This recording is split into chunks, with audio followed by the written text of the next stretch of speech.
There's an ongoing conflict simmering in Ethiopia between the country's government and its most populous ethnic group, the Oromo people. And so let's set the scene. About 27 million people live in the Oromo region of Ethiopia. The whole country's population's about 95 million. And this vast region pretty much surrounds the capital, Addis Ababa. Now, the Oromo people have their own language, but it's not recognised as an official working language like Amharic. And towards the end of last year, a plan by the government to develop farmland around the capital sparked protests from the Oromo people and some of the worst civil unrest in a decade. So even though that plan has now been scrapped, the conflict continues. It's really hard to get an accurate casualty figure, but the New York-based Human Rights Watch says that as many as 200 people might have been killed. Government officials dispute that. So for more on this, we have Merga, and that's your full name, Merga, isn't it? Yeah, Samantha. Thank you for having me. That is also my full name, Merga Yonas. Merga Yonas, yeah. And you're a DW journalist, and you come from this region. I came from this region, and I'm Oromo, and I'm close to the issue also. So welcome to the Pulse studio. Thank you very much. To get us into this discussion, you have a song to start us off. Sure. We're going to play music of Hachalu Hundessa, and we're going to listen to it now.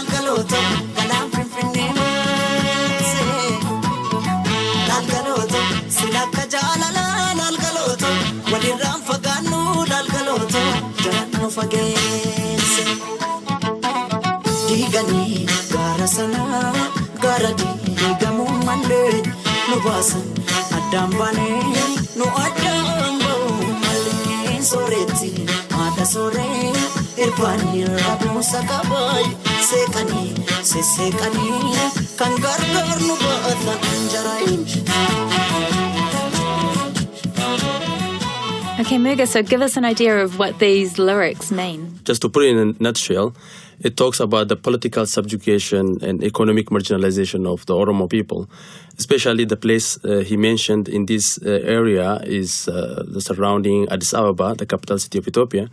And it talks about how the political system of the country has divided people, their culture, their identity. That is what this verse talks about. Can you tell me a bit more about who's involved in these protests and how they're being organised? Because I understand a lot of it is on social media.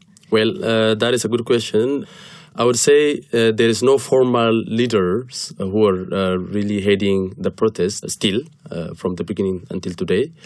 I would say it has been initiated by students at high school, at university, who have been following their concern because they are the one who are living there. They are the one who knows their family's problem, their area's problem.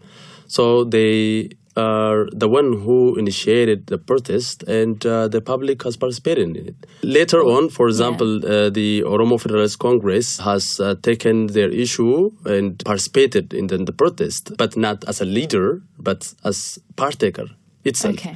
And if you take, for example, Bakale Garba, who's been arrested for about 4 years before and also released, and once again during the protest arrested. Bakale Garba, he's a leader of this party. He's the Secretary General of Oromo Federalist Congress, and he was calling for a peaceful protest for many years. And he also, he was taken to jail, thinking that he's the one who exacerbated or leaded this protest. But if you see the charge of Bakale Garba and other Oromo prisoners, the Ethiopian government has charged them with this so-called anti-terrorism proclamation. And that is the tag the Ethiopian government gives to peaceful protesters often. This particular master plan to expand the area of the capital was scrapped actually back in January.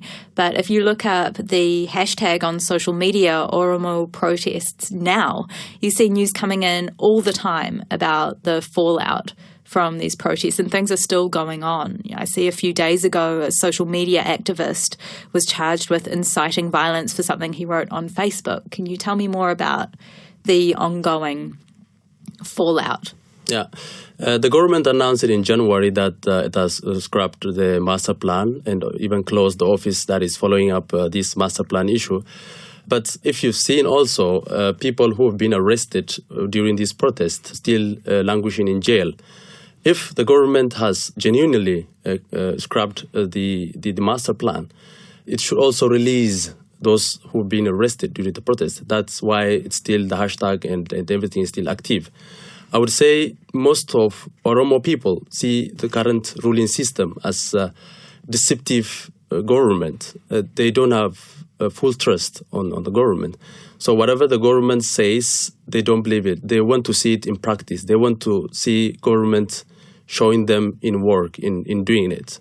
So that's why still the protest is going on. So you yourself are Oromo. You grew up in this region, and you're also a journalist who has to look at all sides of this story. So how hard is it to report when this is such an emotional issue and so close to home? It puts you in a difficult position, being an Oromo, also at the same time reporting on issue of Oromo, will put you in a very strong position, but it also needs you a strong professional skill to stand by it. Well, as far as this I'm concerned as Oromo, I personally care and follow their issue day to day. I do help whatever is needed for any Oromo people who is in need of help, or voice their concern whenever it's needed. But whenever it comes to my profession, reporting needs balancing, reporting needs objectivity. That is my core focus. So even if it's difficult, I'm still carrying on, both personally and also professionally. Our show this week, Merga, is about conflict and it's about resolution. And I want to know from you, where do you see this conflict heading? And is there a prospect for resolution? Well, I would say there is a prospect for resolution when the government sit down and have a fair public discourse about political and economic issue of the country, which I doubt would happen in the coming future. But I would say there is a resolution when the government sits down and take people's concern, especially the Oromo's concern, is Ethiopia's concern, I would say. Because if the Oromo problem remains as it is, the instability and also the problem of the country remains as it is. If the government gives a solution to Oromo problems, I would say there will be peaceful and there would be stability in the country. Merga, thank you so much for joining us in the Pulse studio and sharing your insights with us. Thank you, Samantha, for having me.